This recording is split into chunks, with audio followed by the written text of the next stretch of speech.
केंद्र सरकार द्वारा महिला आरक्षण बिल में पिछड़े वर्ग की महिलाओं को आरक्षण न दिए जाने का राष्ट्रीय पिछड़ा वर्ग मोर्चा ने विरोध किया है। राष्ट्रीय पिछड़ा वर्ग मोर्चा वाराणसी के जिला अध्यक्ष विक्रम पटेल के नेतृत्व में वाराणसी के शास्त्री घाट कचहरी पर चल रहे पिछड़े वर्ग के धरने में बहुजन समाज के सैकड़ों लोगों ने हिस्सा लिया और केंद्र सरकार से मांग किया कि महिला आरक्षण बिल में ओबीसी SC/ST वर्ग की महिलाओं को भी उनकी संख्या के अनुपात में आरक्षण का प्रावधान किया जाए। कार्यक्रम में प्रमुख रूप से राजनाथ भारती, एडवोकेट रामराज अशोक, सुनीत मौर्य, उर्मिला गौतम, इंजीनियर विनोद पाल, राजेश कुमार, प्रिया कुमारी, जानकी पटेल, माधुरी वर्मा, प्रमिला यादव समेत बड़ी संख्या में लोग उपस्थित हुए।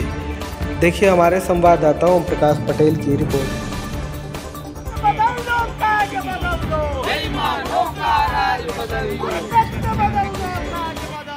बेईमानों का राज बदल दो। ईवीएम हटाओ, देश बचाओ। देश बचाओ, देश बचाओ। ईवीएम हटाओ, देश बचाओ। देश बचाओ, देश बचाओ। गली गली में शोर है, चुनाव आयोग चोर है। गली गली में शोर है, चुनाव आयोग चोर है। ओबीसी की जाति आधारित जनगणना करो, जनगणना करो, जनगणना करो। ओबीसी की जाति आधारित जनगणना करो, जनगणना करो, जनगणना करो। मैं इंद्रदेव चौधरी, पूर्णकालिक प्रचारक। किस तरीके से अपना प्रदर्शन किया है? आज जो है राष्ट्रीय पिछड़ा वर्ग द्वारा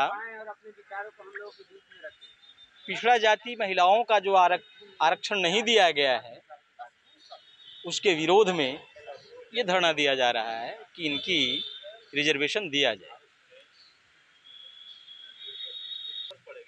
सरकार ने 50% आरक्षण महिलाओं को दिया है, इस पर क्या कहना है? साथियों, सबसे पहले आपका धन्यवाद। बहुत अच्छी सवाल आपने किया है। ये जो केंद्र की गवर्नमेंट है, बीजेपी की जो सरकार है, इसकी कथनी और करनी में अंतर है। एक नीयत होती है और एक नीति होती है। कि जिसकी नीति साफ होती है उसकी नीयत भी साफ होती है। तो इनकी नीयत ही नहीं है तो नीति कहाँ से बना पाएंगे? पहली बात। आपका सवाल जहाँ तक है, 50% महिलाओं को आरक्षण दिया है, किन महिलाओं की दिया है? ये भारत में कईक वर्ग में समाज बटा हुआ है। संवैधानिक जो बातें हैं, SC के लोग हैं, ST के लोग हैं, OBC के लोग हैं, माइनॉरिटी के लोग हैं, जनरल लोग हैं। तो ये जो कैटेगरी है संविधान में दिया हुआ, ये भारत सरकार, केंद्र सरकार, मोदी की सरकार, मोदी सरकार, बीजेपी की सरकार किन महिलाओं के SC/ST OBC के 50% रिजर्वेशन दिया? मैं पूछना चाहता हूं इनसे, क्या इनकी भलाई हो जाएगी? ये तो जनरल जो महिला हैं उनको फायदा होगा, हमें इससे फायदा होने वाला नहीं है। अच्छा, भारत अब इंडिया की जगह भारत कहा जाएगा, इस पर क्या कहना है आपका? अरे ये तो उलझाने वाली बात है भाई। संविधान में India that is Bharat, Bharat that is India. India ही भारत है, भारत ही इंडिया है। मोदी जी का कहना है कि अब इंडिया नहीं कहा जाएगा, भारत कहा जाएगा। अरे मोदी जी जुमलेबाज हैं और ये जुमलेबाजी में फंसा कर करके लोगों को रखना चाहते हैं। मुख्य मुद्दा जो है देश की ज्वलंत जो समस्या है, शिक्षा है, रोजगार है, नौकरी है, इस पर बात नहीं करते हैं, बेबहियात बात करते हैं। ये तो बहुरूपिया लोग हैं। विक्रम पटेल, जिलाध्यक्ष, राष्ट्रीय पिछड़ा वर्ग मोर्चा, वाराणसी। आज किस तरह का धरना दे रहे हैं? आज महिला आरक्षण बिल के विरोध में हम लोग धरना दे रहे हैं और धरने का मुख्य कारण है कि जो महिला आरक्षण बिल केंद्र में पास हुआ है, उसमें OBC, SC/ST और माइनॉरिटी के महिलाओं को भी प्रतिनिधित्व दिया जाना चाहिए, क्योंकि इस देश में हजारों सालों से OBC, SC/ST और माइनॉरिटी समाज के महिलाओं को शिक्षा का अधिकार नहीं था, उनको कोई रोजगार का अधिकार नहीं था। इसके वजह से वो बहुत काफ़ी पीछे हैं और यदि इसको अलग से अधिकार नहीं दिया जाएगा, सेपरेट इलेक्टेड नहीं घोषित किया जाएगा, तो उन सभी आरक्षण का लाभ सवर्ण महिलाओं को मिलेगा और सवर्ण महिलाएं ही उसका लाभ उठा ले जाएंगे। हमारे ओबीसी SC ST माइनॉरिटी के लोग की महिलाओं को उसका कोई लाभ नहीं होगा। सवर्ण से आपकी लड़ाई है? नहीं, सवर्ण की लड़ाई हमारी नहीं है, हमारी लड़ाई है अधिकार की। जो इस देश में 52% ओबीसी के लोग हैं, 15% SC की महिलाएं हैं, ST की महिलाएं हैं, माइनॉरिटी की महिलाएं हैं, क्या उनके अधिकार की बात नहीं होगी? क्या वो इस देश के लोग नहीं हैं? महिलाएं भी इस देश की ओबीसी SC ST की भी महिलाएं हैं और वो आर्थिक रूप से भी बहुत कमजोर हैं। यदि उसमें आरक्षण या प्रतिनिधित्व तो अलग से नहीं होगा तो उनका मुकाबला जब सवर्ण महिलाओं से होगा वो मुकाबला नहीं कर पाएंगी और संसद में चुन करके जो संख्या ओबीसी SC ST माइनॉरिटी की महिलाओं का होना चाहिए वो नहीं होगा। और जब नहीं होगा तो उनके मुद्दे को भी दबाने का काम ये सरकार करेगी। अगर आपकी मांग पूरी नहीं होती है तो क्या रणनीति होगी? हमारी मांग यदि पूरी नहीं होती हैं तो हम लोगों ने रैली का भी कार्यक्रम आयोजित किया है। इसके अलावा बड़े पैमाने पर महिलाओं का हम लोगों को समर्थन प्राप्त है।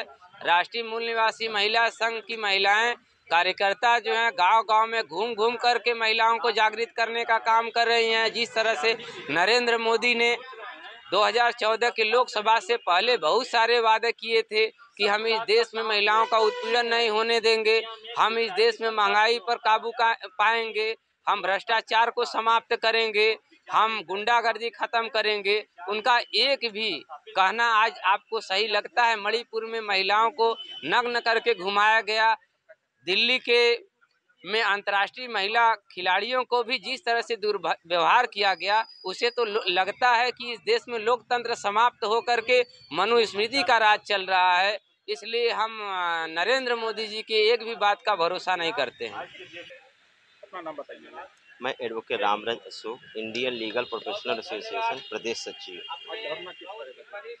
आज धरना राष्ट्रीय पिछड़ा वर्ग मोर्चा द्वारा घोषित 3 चरण का धरना प्रदर्शन है। पहला हमारा धरना प्रदर्शन ज्ञापन देने का कार्यक्रम था, वो 30 तारीख को था। आज हमारा दूसरा चरण का है, यहाँ पे ज्ञापन देना और धरना प्रदर्शन दोनों का कार्यक्रम है। और तीसरा चरण का कार्यक्रम है 17 अक्टूबर को है, जो रैली का कार्यक्रम है। ये कार्यक्रम जो वर्तमान सरकार द्वारा जो आरक्षण का प्रावधान महिलाओं के लिए किया गया 50%, उसमें हमारे जो चूँकि संविधान आप जानते हैं भारत में वर्ण व्यवस्था है, वर्ण व्यवस्था ब्राह्मणी व्यवस्था है। ब्राह्मणी व्यवस्था के तहत कुछ लोगों को अधिकार वंचित किया गया है और अधिकार वंचित जिनको किया गया उनको समानता के लेवल में लाने के लिए संविधान का निर्माण किया गया। और संविधान में भी यह बताया गया कि जो जिनकी स्थिति कमज़ोर है, वीकर है, जिनको समानता के मुख्य धारा में लाया जाए, उनके लिए प्रावधान बनाया गया है और प्रावधान के तहत उनको उस तरह से उनको अधिकार दे करके उनको शामिल किया जाए। जैसा कि अभी वर्तमान में सरकार ने महिलाओं को आरक्षण लागू किया है, उसमें जो हमारे 50% जो महिलाओं को जो आरक्षण दिया गया है, उसमें जो सवर्ण जाति की महिलाएं लोग हैं उनके साथ ओबीसी महिलाओं को भी रख रहे हैं। तो ओबीसी महिलाओं को, एससी महिलाओं को भी अगर रख रहे हैं तो जो प्रतिनिधित्व हमारे वास्तव में जो वंचित समाज के लोग हैं, जो एससी एसटी ओबीसी के लोग हैं, जो मूल निवासी, उनको मिलना चाहिए। उनको न मिल करके जो सवर्ण समाज से लोग हैं, जो अपर कास्ट के लोग हैं, उनको सारा अधिकार मिल जाएगा। वो महिलाएं सारा अपने माध्यम से काम करेंगी। जैसा कि आप देखते पंचायती राज चुनाव 1976 जो संशोधन द्वारा लागू किया गया, उस पंचायती राज चुनाव में आप देखें महिलाओं को आरक्षण दिया गया है। लेकिन महिलाओं को आरक्षण तो दिया गया है, लेकिन महिलाएं चुन करके वो जाती है, लेकिन वो महिलाएं वास्तव में जो अपना अधिकार है, वास्तव में जो अपनी भूमिका है, वो उसका निर्वाह नहीं कर पाती है। क्योंकि वह पुरुष प्रधान होने के नाते और पुरुष ही लोग उनके सारा काम को करते हैं वास्तव में। इसी तरह से जो अभी ये जो आरक्षण जो लागू किया जाए ना, वो भी इसी तरह से उसका प्रारूप देखने को मिलेगा। सब देखा है कि एसटी ओबीसी यहाँ के मूल निवासी और धर्म जात वाले कहाँ के? देखिए, हम तो जो डीएनए के आधार से जो प्रावधान किया गया है, डीएनए के आधार से जो माइकल बाम साहब तमाम लोगों ने डीएनए के आधार से जो एक रिसर्च निकाला, डीएनए के आधार से उन्होंने कहा कि इनका डीएनए यहाँ के लोगों से नहीं मिलता है। डीएनए जिनका अपर कास्ट के लोग हैं उनका डीएनए यहाँ, डीएनए में एससी एसटी ओबीसी के छोड़ के बकिया जितने भी ऊपर के लोग हैं उनका डीएनए यहाँ के लोगों से नहीं मिल रहा है। उनका उस जो रिसर्च में बताया गया है कि उनका एक यूरेशिया है जो काला सागर पड़ता है, वहाँ के लोगों से उनका मैच खाता है। ये मैं नहीं कह रहा हूँ, वो वैज्ञानिक के द्वारा घोषित किया गया जो DNA रिसर्च, उसी आधार से मैं कह रहा हूँ।